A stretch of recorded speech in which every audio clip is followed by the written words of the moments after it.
Welcome to Minecraft Club. Today, we're diving into Minecraft Education Edition to create a beautiful rainbow beacon using coding. In Minecraft Education, we can combine fun gameplay with programming to build amazing projects like this one. Let's get started. Now, let's set up the colors: red, orange, yellow, green, cyan, blue, and purple, just like the rainbow. This is fun programming designed for beginners with zero coding experience. We're keeping it simple.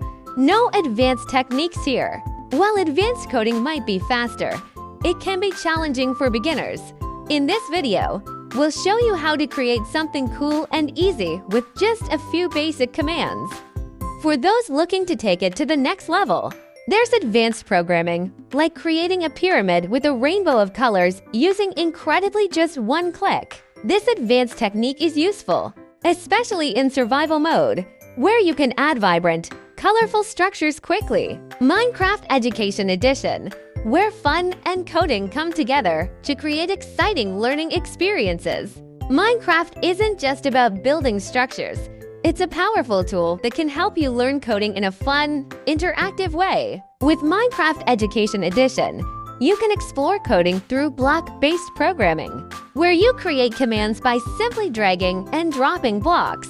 Want to make your characters move, jump, or even fly with just a few lines of code? You can control everything in the game world. Look at that!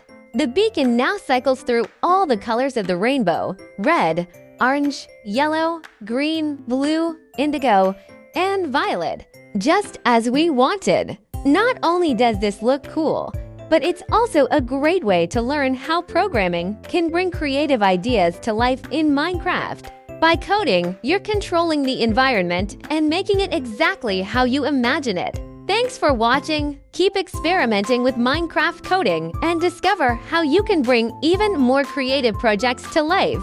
Stay tuned for more fun coding tutorials. And don't forget to join us in Minecraft Club.